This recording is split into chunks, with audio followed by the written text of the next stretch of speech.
At this point, it is a source of simcha and a bit of a chiddush for me to introduce my successor, Rabbi Schoonmaker. And he's going to share with us part of his perspectives of our past and present and his aspirations for our future. And may HaKadosh Baruch Hu continue to guide us all in the right way to continue to do what we have been doing these past 40 years for the next 40 years.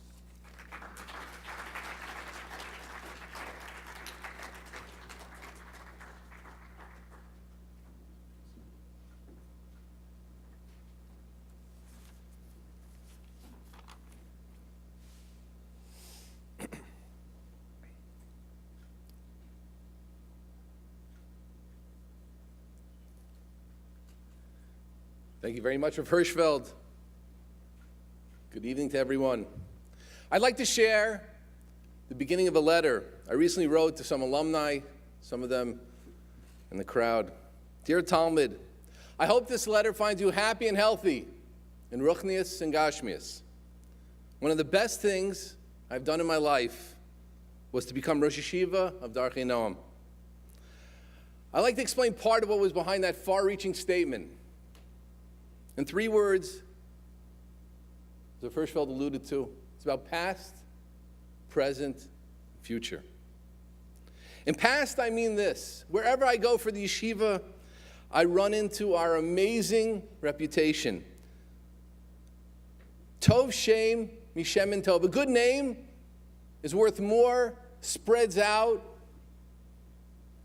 better than good oil. We can look with confidence into the future because of the sterling name we have as an institution. The yeshiva is known as a world leader in teaching basic skills and building Talmidim and Talmidot solidly and, as you know, in a healthy way from the ground up.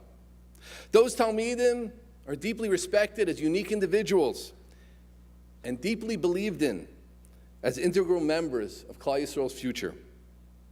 That's a little of the past. Our present state. Some institutions, we know them, are has-beens. They grow fat and old living for too long on their reputation. Our yeshiva, as we see tonight, is alive and kicking. The very last thing we are doing is resting on our laurels. Everyone is busy. Everyone's working hard. New Talmidim are checking out the yeshiva and midrashah all the time. But more than that, this is an institution of academic excellence. Our Rebbeim aren't just Talmidei Chachamim. They're outstanding educators and methodologists. What a special word. We're still thinking about how to teach in the very best way possible. Not just what to teach, but how to give it over. Is this the purpose of B'kiyah Seder, or is it that? How much time should we spend on Chumash? How much on Halacha? Maybe some have answers. What's the tachlis of the Tiolim? Who thinks about Tiolim? The trips. Our other great resource is our student body. Guests revisit the yeshiva and see how even as the specific Talmidim change, the vibe, the motivation, the seriousness, the family feeling, the tmimus, the purity stays. That's the same motivation, serious and tmimud, that so many of you exemplified in your stay in the yeshiva and midrashah. It's truly amazing that as much as things change, they seem to happily stay the same. Did they give hugs and sing Kimi Tzion when all of you said Divrei Torah back then? Every day, being in, teaching in, and directing such a yeshiva is a true pleasure. And so much of that past and present is the direct effects of Morena Rosh Yeshiva of Hirschfeld that we're honoring this evening. So that's a little of our past and present. What about the future? It's so clear to me, and I come from an outside perspective, only in the yeshiva 7-8 months, that so many people out there need Darche Noam. We're constantly thinking about where we can expand. Should we open a mechina for serious Anglo-Olim who need to work on their Gemara skills in Hebrew, not yet ready for the Army or Hesder? Is the right idea a third-year program for gap-year students from the many myriad yeshivot, gap-year yeshivot? We've been putting serious efforts. I'm visiting tomorrow to Yeshiva University to create an alliance that students there should come to us for 3 months to 6 months and gain so much in a unique way, which they can only by us, Or maybe the best idea is giving another chance to so many yeshiva students who have been slipping by without getting a real handle on basic skills. We, of course, love our core-type student, but together with that, look forward to being a major resource for Klal Yisrael and leading in Jewish education in the future. So this, as you know, is a tremendous institution with an honorable past, a wonderful present, and a bright future. We look to you, alumni. You understand like no one else what this school is made up of, to continue partnering with us. With no further ado, it's my pleasure to introduce the honoree part of the evening and introduce someone who's been a guide and inspiration and a force, a stalwart of Darche for so long, and it's been a true pleasure for me to work side by side with him over these months, the Rosh Midrashah, Rabbi Shurin. Thank you very much.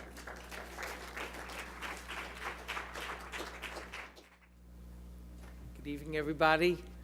I always come up with papers, but I have trouble reading papers, so I'd rather talk a little bit from the heart. We have tonight, besides Rabbi Hirschfeld, who is the center of our honorees, we also have students, and as Rabbi Hirschfeld pointed out, every alum, in a sense, deserves to be an honoree, and I view the honorees tonight as sort of accepting the gifts and the honor, which both peers I know are very, very humble, and we were able to squeeze out of them that they would volunteer to be, so to speak, the shluchei d'rachmana, the people who would take on the honor for everybody else, really. But as I always say, everybody here is an honoree as far as I'm concerned and as far as my wife Esther is concerned. So we'll start with Matt and Susie Schoenfeld.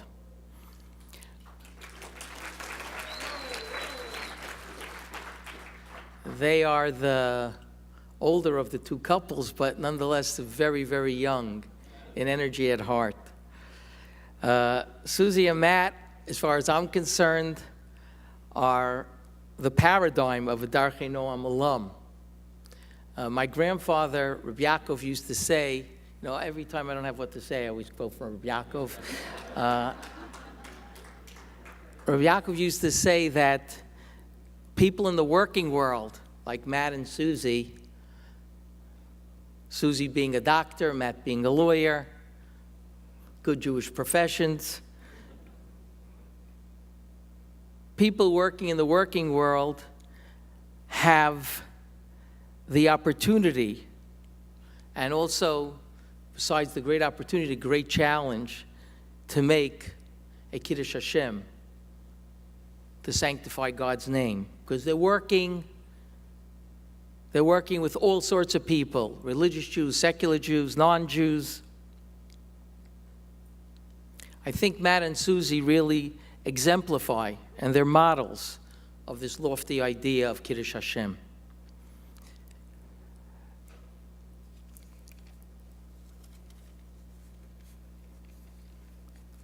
Over the years, I've had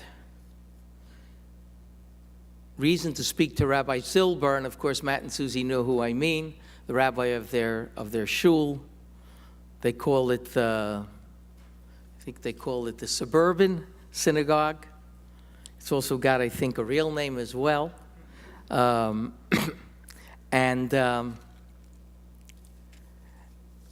basically, Rabbi Silber said Matt and Susie are basically pillars of his shul and the community at large. They get involved in anything, in any Jewish need in the community. Rabbi Silber, when he describes his relationship with Matt, he always says, we've been working side by side for 10 years. Ki'ilu, that Matt is sort of the assistant rabbi of the shul. And I know how humble Matt is and how respectful he is, but I know that Rabbi Silber so appreciates every time there's a need to roll up Matt's sleeves or Susie's, they are always volunteering.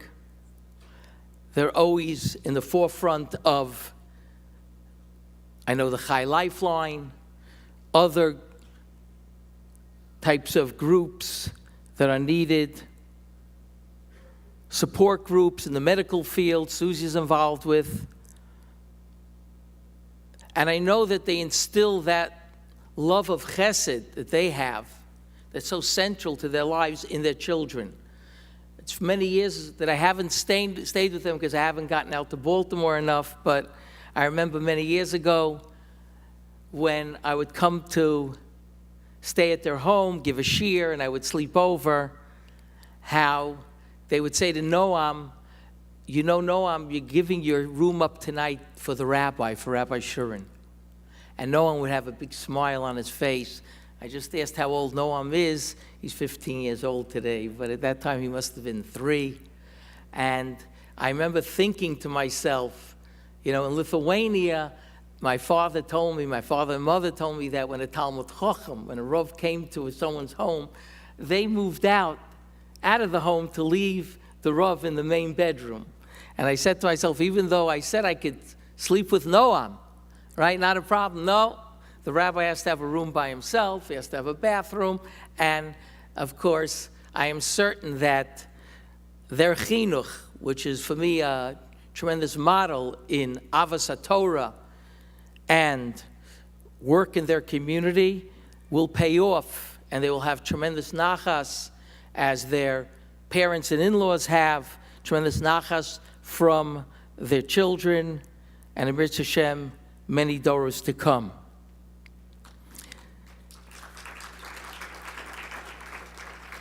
It therefore gives me great pleasure and pride to present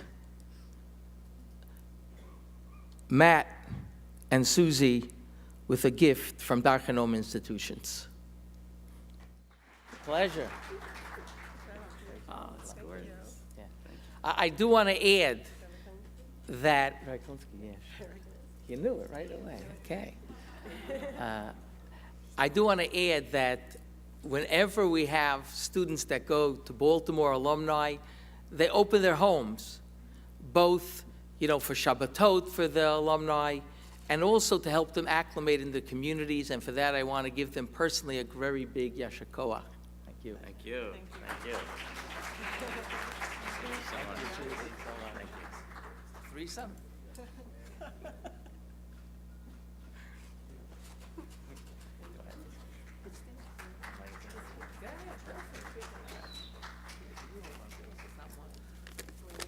But no, stay there.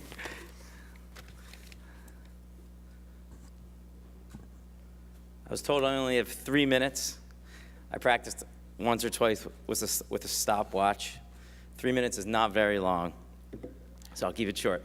Dear Rabbi Hirschfeld, Rabbi Schoonmaker, Rabbi Karlinsky, Rabbi Shurin, and their wives, and all the other distinguished rabbis and rebbitzins here tonight, friends and family, and fellow alumni, I'd also like to thank my Uncle Bernard and Aunt Judy, who came to be with us tonight, and my parents, Heshi and Sandy Schoenfeld. And I should thank, and Susie's parents who are watching, our little ones, so we're able to be here tonight. Susie and I are truly humbled to be honored this evening by Darche Noam Institutions. Shapell's and Midrash Rachel have forever changed and enriched our lives. These incredible institutions provided us with the lifelong tools needed to begin to unlock and to more deeply engage the beautiful gift of Torah that Hashem gave us. I distinctly recall the overpowering feeling I experienced on that evening in the fall of 1998 after completing my first full day at Shapell's. I had the instant realization that I had finally found exactly what I was looking for. From the stoicism of Rabbi Hirschfeld, to the fiery drashas of Rabbi Karlinsky, to the pure and total holiness and menschlichkeit of Rabbi Farber, to Rabbi Silverberg's unwavering and disciplined textual approach, to the sweetness of Rabbi Kwas, to Rabbi Shurin's lovable smile, the list goes on and on. We were hooked. Shapell's and Madresh Rachel offered a place where we could totally immerse ourselves in the warmth of Torah. Here's the part my wife didn't hear, and I might need a ride home from the other Baltimore people. The truth of the matter is that it wasn't just inside the walls of 5 Beta Kerem that left a lasting impression on us. I didn't share this part. But Susie and I would not be here together tonight as a couple anyway, as a married couple, if it weren't for the keen matchmaking skills of Rabbi Shurin, among others. While it's true that Susie and I had dated before we started our year, and even some during the year, we needed their superior shidduchim skills to get back on track. And Baruch Hashem for that.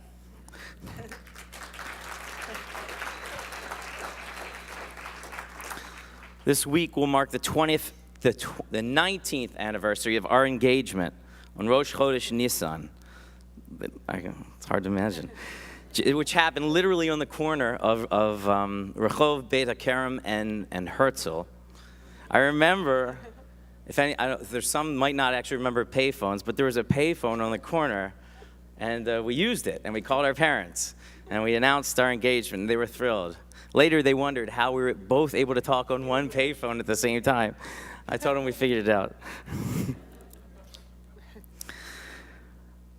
But truthfully, I'm so fortunate to have Susie, and I'm so fortunate to Darche Noam for helping me solidify that match. She's my incredible Eishes Chayil to me. She's an incredible mother to our children. She's an incredible caregiver to our community. There's no doubt that these institutions played a tremendous role in the success of our marriage. I know it's a long ride home, if anybody has a ride. Prior to starting Shapell's, I worked in the music industry where my day started a bit late, probably about 10 o'clock with a strong cup of coffee, and it ended pretty late, maybe at 2 a.m. listening to a band as they were trying to make their break. Now, instead of staying up into the wee hours of the morning, my day starts in the wee hours of the morning, about 5 o'clock, sometimes with a few snooze button cycles, followed by a strong coffee, but with the addition of an inspiring hashkafa shir, a dose of daf yomi, and I'm proud to say with my father, now sitting next to me on most days, and then followed by Shacharis. There isn't a day that goes by, whether in my professional life or personal life, where I don't draw on the foundational skills, principles, and experiences that I gleaned during my time at Shapell's. I know that my wife feels similarly about Madreshet Rachel. We're so appreciative for Darche Noam for opening the doors to us so we could live the meaningful, blessed, and full lives that we do. I would be remiss if we did not thank David and Phyllis Shapell and their families for standing behind the vision of the founders and the great leaders of this institution, to think how many thousands of lives have been enriched by their generosity is truly mind-blowing. Thank you to all of you in the leadership, the administration, the support staff, the faculty, the kitchen staff, even the cleaning crew. Thank you to all of you who helped make these institutions such an incredible Makom Torah. We're fortunate to benefit from all of your great efforts. Thank you very much. Okay, now we'll talk a little bit about Matt and Natasha Neubauer, who are our more recent alumni while living on the Upper West Side. And Natasha, being a teacher in a very unique school, started actually by one of our alum, by Daniel and Lauren Feinberg.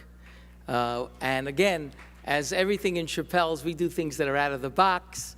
And I myself got somewhat involved in making sure the school would be brought to fruition. Natasha, I know for a fact, is one of the outstanding teachers there for the kindergarten age children. It's called Gan Aliyah. And that great contribution, Torah contribution, is just beginning. The seeds are beginning to bud on the Upper West Side through Natasha. Matt, who has been working for Bloomberg and learns, make sure he's learning all the time, but I do want to say that it's very nostalgic for me. It's sort of uncanny that Matt is learning with a chavrusa that I had 45 years ago in Chaim, Berlin, Ali Sharf, and they learned together. I know they made a Siyum HaMasechta, and they're tremendously involved in helping to build a community. They're just beginning. But anyone who hangs around Ali Sharf, who's a pillar for many, many years of the community, eventually we're looking forward that they will also become pillars of the Upper West Side. And I do want to mention also that we have here tonight Rabbi Prager of the Upper West Side, who has been so available for our alumni, for Shilas, for coming for Shabbos. Rabbi Prager and the Rebbitzin, thank you very much.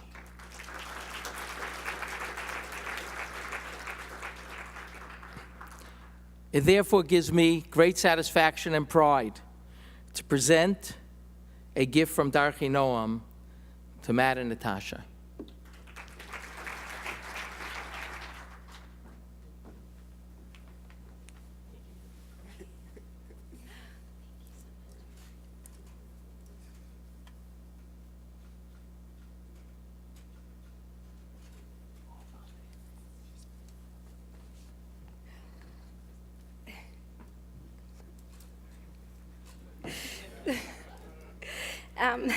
Thank you, Rabbi Shurin, and also to Rosh Yeshiva and the Rebbeim for allowing me to speak tonight. We're so humbled and appreciative to have been selected as honorees for this dinner and to play a role in such a historic evening. As some of you may know, Matt and I met at the University of Michigan 5 years ago at a Shabbos dinner the first week of the school year. We spent the year growing together and deepening our relationship with Hashem, only to end the year questioning our individual paths of growth and our future together. One thing was clear. I was off to Midrash Rachel in 2 weeks, and Matt another year in Michigan.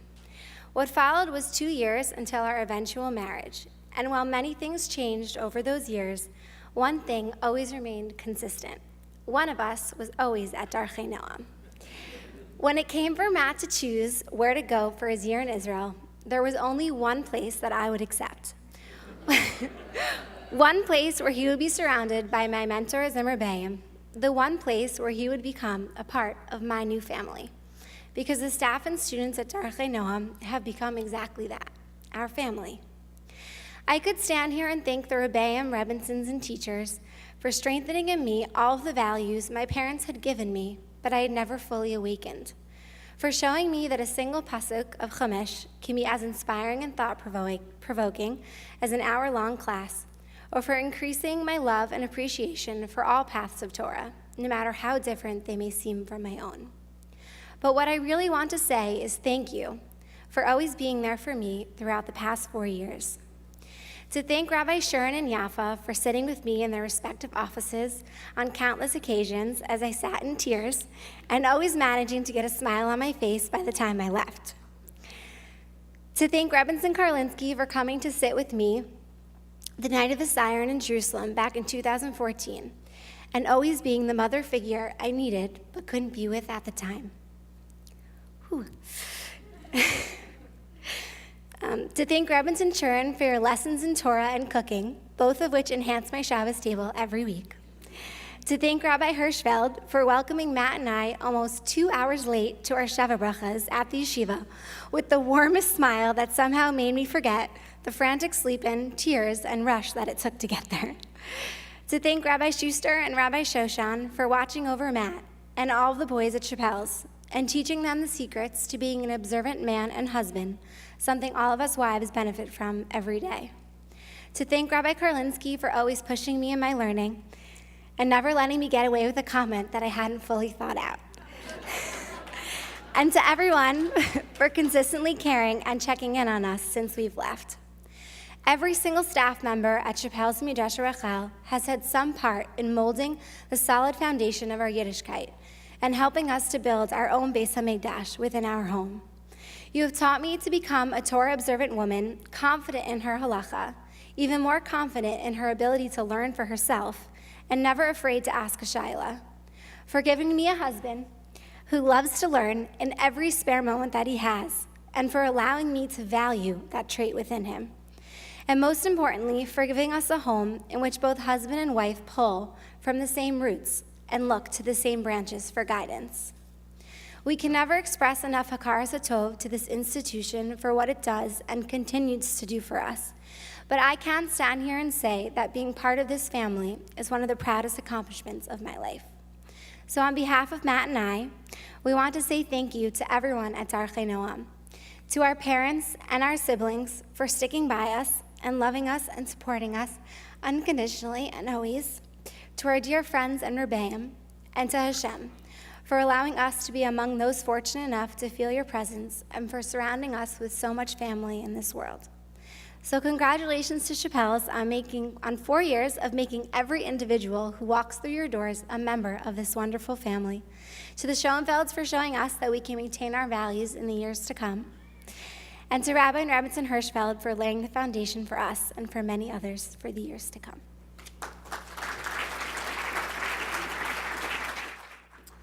It is very difficult to characterize how unique the yeshiva is and how unique that experience has been to to the people who went there. I want to just show you one conversation that I think almost everyone in this room has had at one time or another. Where do you go to yeshiva? I go to Shapell's. Oh, really? What kind of yeshiva is that? Well, what do you mean, what kind of yeshiva is that? Well, is it Zioni or is it yeshivish? So, well, it's both. Well, does the guy wear a hat and jacket and davening? Sometimes. Says, well, do the Rebbeim go to the army? Some of them have. Says, well, is there Musar Seder? And I said, well, for some people. And he says, well, okay. When the guy comes out of the yeshiva, does he go into learning or does he go working? Yeah. Think, if you will, how true that rings for the yeshiva and how radical that is in the yeshiva world. How people don't understand what it's about. So I asked Rabbi Kunzke, Rabbi Kunzke, what kind of place are we running here? How come nobody can figure us out? And he just smiled and he says, we believe in the power of Torah. And we believe that limud Torah and having a person, a talmid or talmidah, become independent in their learning, it solves all those problems. You don't have to worry about it. So that's a radical thing. It's an important thing. And it's something that I think everybody in this room can appreciate how special that experience is that we get at Shapell's.